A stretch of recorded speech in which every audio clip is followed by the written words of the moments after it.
मैंने तुमसे कहा था कि 8 बजे आना है। नहीं, ये ऐसा क्यों है? मैडम, आपने जैसा कहा कि कॉर्पोरेशन कंपोस्ट साइट वाली जगह पर दिव्या की डेड बॉडी मिली थी। बॉडी डंप करने के लिए उसके साइड में तो इतना बड़ा सा खेत था, तो कंपोस्ट साइट क्यों चुनी? उस किलर ने ऐसा क्यों किया होगा? बॉडी जिस जगह पर थी वहां पर कंपोस्ट साइट की जो दीवार है वो लगभग 5 फीट ऊंची तो है ही, है ना? हाँ, फिर सपोज जब 5 फीट दीवार के उस पार डेड बॉडी को जब किलर फेंक नहीं पाया, तो एक बार सोच के देखो, दिव्या के डांस क्लास के बच्चे, वाटर थीम पार्क की सिक्योरिटी और इससे पहले के केस के विटनेसेस, वहां पर बच्चों के अलावा आजू बाजू में शक करने जैसा कोई भी इंसान नहीं दिखा, ऐसा सब कॉन्फिडेंटली बोल रहे थे। फिर भी किलर ने अबडक्शन किया। हाउ?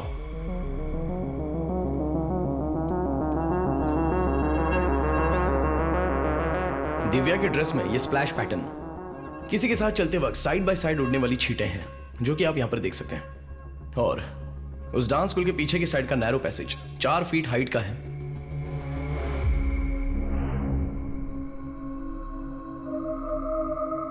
इसका मतलब 4 फीट ऊंचाई वाले नैरो पैसेज से चलने लायक वो जगह और 5 फीट दीवार के उस पार बॉडी को फेंक नहीं पाना, एक ऐसे ऊंचाई वाले आदमी की हमें तलाश है, क्योंकि वही किलर है। हो सकता है इस क्राइम सीन के पीछे कोई बच्चा हो तो। Look Sam, I've told you this before. सरकार तुम्हें जो पैसे देती है उसके लिए तुम्हें सिर्फ मेडिको लीगल एडवाइजर का ही काम करना है। इन्वेस्टिगेशन और गवाही लेने के लिए यहाँ क्वालिफाइड पुलिस ऑफिसर्स हैं। हॉलीवुड की फिल्म्स देखकर इंडिया में क्लू ढूंढने की कोशिश मत करो। मैडम, आपने अमरजीत शाह का नाम सुना है? सीरियल किलर के बारे में सोचो तो हमारे सामने कोई बच्चे की तस्वीर नहीं आती है, लेकिन क्राइम के लिए कोई एज लिमिट नहीं होती है मैडम।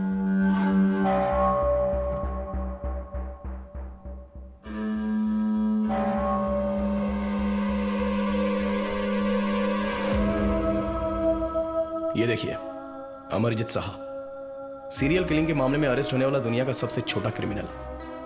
इसकी एज आप जानती हैं क्या है? 8 साल का है। इसने खुद की बहन को और 3 लोगों को ईंट से मार मार कर मार डाला, और इतनी बेरहमी से मार डाला कि कोई सोच भी नहीं सकता है। ये स्टोरी किसी यूरोप या अमेरिका की नहीं है, यहाँ की है, अपने इंडिया की है, बिहार की घटना है।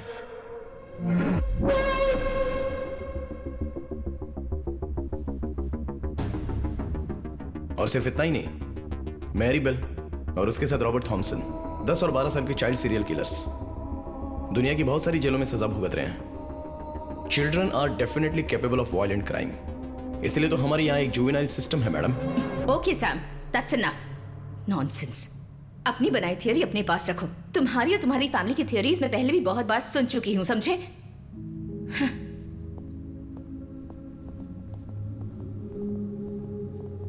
तुम दोनों पहले से एक दूसरे को जानते हो? है एक छोटा सा रिश्ता। एकेडमी से पास होने के बाद की बात है। मेरे भाई और रितिका की मैरिड लाइफ में रितिका को जॉब के लिए एक छोटी सी ऑब्स्टिकल के अलावा उनके बीच और कोई प्रॉब्लम नहीं थी, और रितिका ने हमेशा अपने काम को ही इंपॉर्टेंट समझा। रितिका की केयरलेसनेस की वजह से वो अपनी बच्ची खो बैठी। उसके बाद थोड़ा सा वक्त कलरफुल था। उसके बाद arguments, fights, family court, divorce. 6 साल बीत गए, लेकिन उसके बाद रितिका और हमारी फैमिली के बीच कोई भी रिश्ता नहीं रहा। सैम, यह है Abdul Wahab sir, retired SP CBCID. Sir के पास एक डीएनए सैंपल है। अपने केस के साथ इनका सैंपल भी एक बार वेरीफाई करके चेक कर लो। Sure.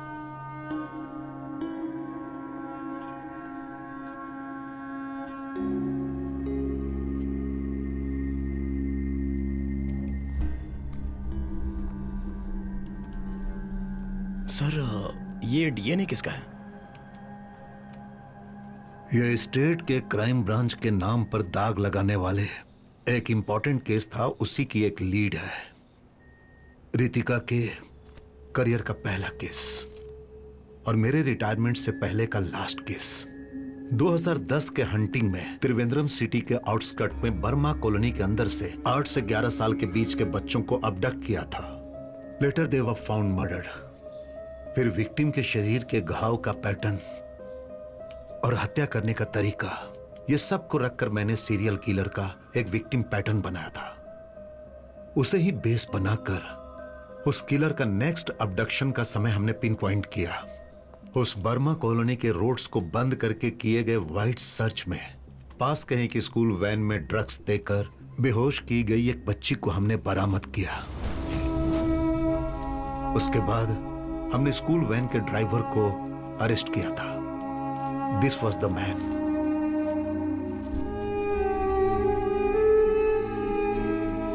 Umed Ahmed. Burma colony में सीरियल किलिंग में उसे पकड़ा गया। यह न्यूज पेपर और चैनल में भी आई।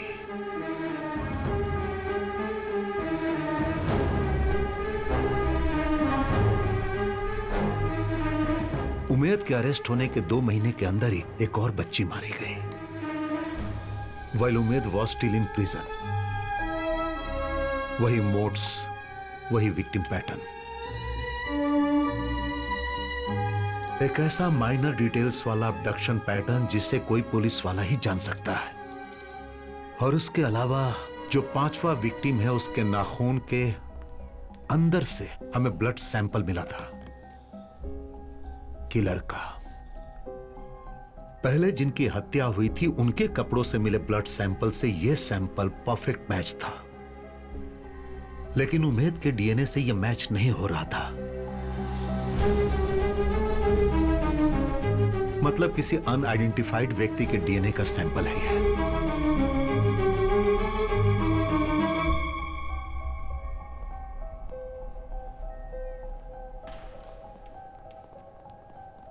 और वह अंतिम था। उसके बाद कोई अबडक्शन नहीं हुआ। But the message was loud and clear. हमने गलत आदमी को अरेस्ट किया है। उस अननोन किलर का डीएनए प्रोफाइल अभी मेरे पास है। I have done hundreds of DNA test, but फैसले और न्याय से दूर कहीं वो किलर छुप कर बैठा हुआ है।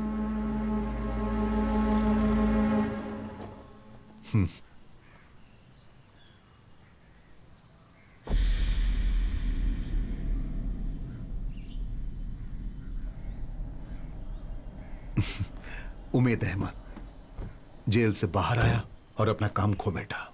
साथ में उसके ऊपर चाइल्ड मोलेस्टर का धब्बा भी लग गया।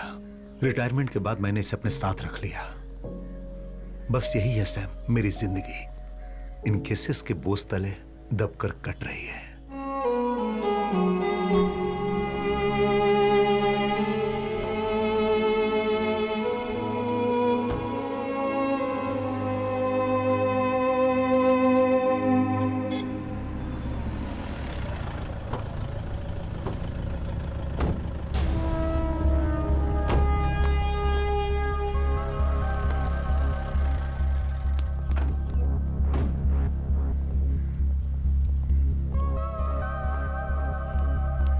मैम, ये यहाँ का लोकल वॉलंटियर है। स्पॉट के पास वाले लाइट पोस्ट में एक पार्टी का झंडा था। वहाँ आसपास कोई नहीं था, इसलिए झंडा निकालने गया था। तभी इसने वो देखा। विनोद, तुमने जो देखा वो मैम को बताओ।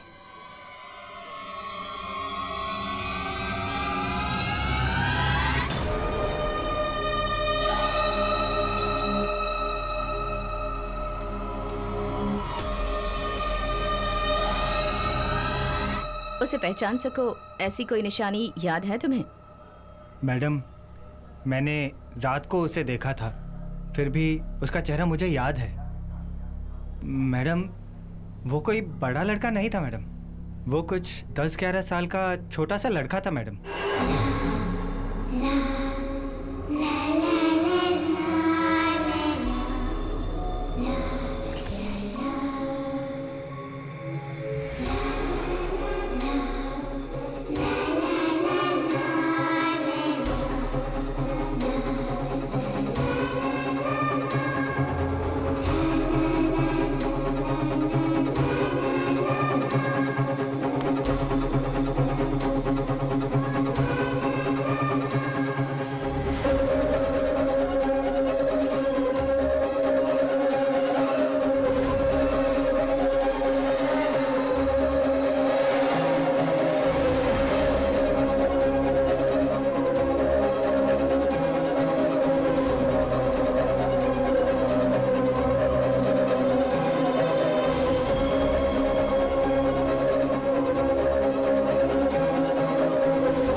इस फोटो में जो आप लोगों को लड़का दिख रहा है, अगर वो कहीं दिखे तो पुलिस हेल्पलाइन नंबर पर हमें इन्फॉर्म कीजिए।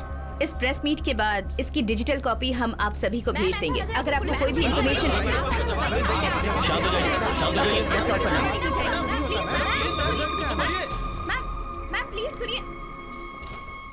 Thank you so much, at least that's over. Murali, yes ma'am. इसकी डिजिटल कॉपी सर्कुलेट कर दो। Yes ma'am. And send to all the news channels. Okay ma'am. मैं जाकर उसकी मदद करता हूँ। ठीक है। जी। सैम, आई एम सॉरी मैंने तुम्हारे साथ हार्शली बात की, पर तुम्हारी ये थियोरी इस केस में एक्चुअली काम आ गई, and that credit belongs to you.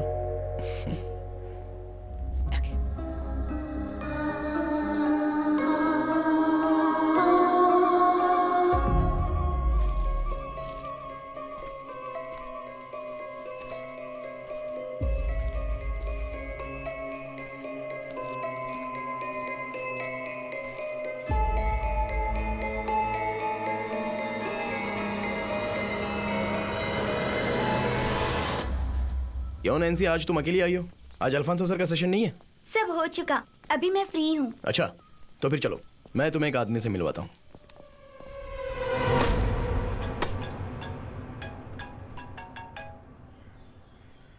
हाँ बोलो सैम। वो यहाँ पर चिकन काट रहा है। पापा को हाय बोलो। हाय। हाय हाय बेटा, हाउ आर यू? तो क्या है आज का special? Lamb lamb lamb burger है। Lamb burger. बेटा तुम पापा को भूली तो नहीं ना? हंस क्यों रही हो? पापा तुम्हें जोकर लग रहे हैं क्या? हेलो। हाँ डॉक्टर, अच्छा ठीक है, मैं भी आती हूँ। क्या खास बात है? कुछ खास नहीं, इसकी मम्मी देखेगी तो मुझे खा जाएगी। Doctor, may I come in? Ritika, या कम इन। एक्चुअली बहुत जरूरी बात थी, इसलिए मैंने तुम्हें यहाँ बुलाया है। ओके। कल जो स्केच रिलीज हुई थी उसके बारे में कोई इन्फॉर्मेशन मिली है क्या? No, not yet.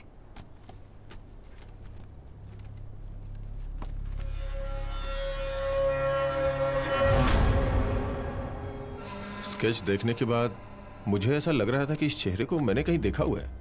कुछ समय पहले जुवेनाइल होम से काउंसलिंग के लिए इसे मेरे पास लेके आए थे। नाम है रूबीन इलियास।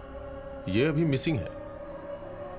कुछ समय के लिए मैं कैंसर के ट्रीटमेंट के लिए कहीं गया हुआ था। जाने के पहले मैंने इस केस को क्लिनिकल थेरेपिस्ट डॉक्टर मेनन को रेफर किया था। फिलहाल वो अभी छुट्टी पर है।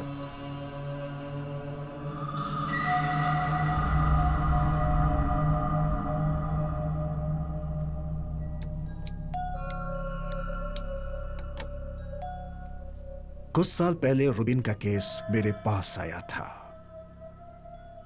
ग्राउंड में खेलते समय एक मामूली से झगड़े में अपने दो दोस्तों को धक्का मारकर कुएं में गिराकर मारने की कोशिश की थी। तब मैंने उसे पहली बार देखा था।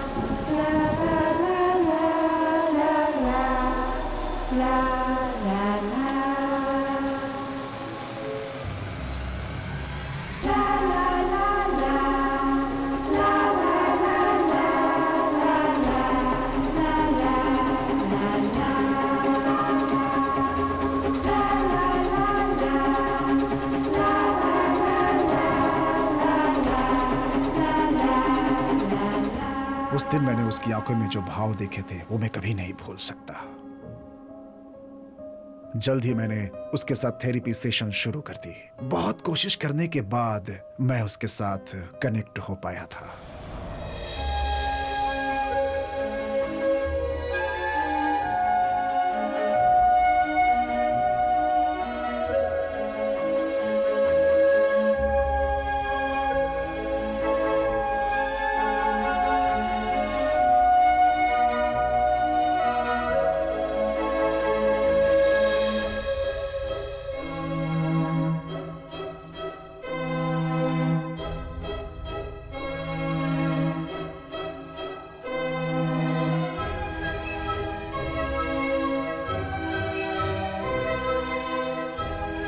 बिकॉज ऑफ माई कंडीशन महीने में एक बार जुवेनाइल होम से उसे मेरे घर लाने की कोर्ट से अनुमति मिल पाई थी।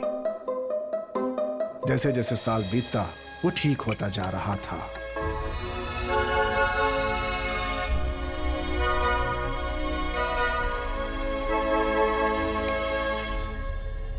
पर अचानक 2 हफ्ते पहले वो बिल्कुल ही बदल गया।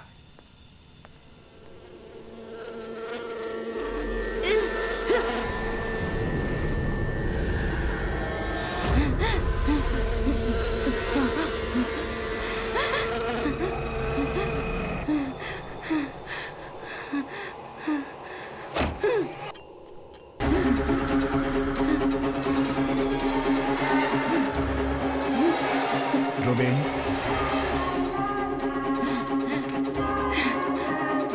रुबीन,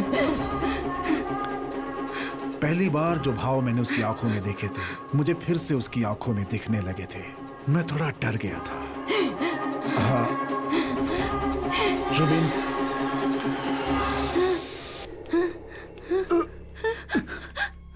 रुबीन, That was the last time I saw him. इतने सालों मैंने उसे ढूंढने की कोशिश की मगर आप लोगों से मुझे उसके बारे में पता चला।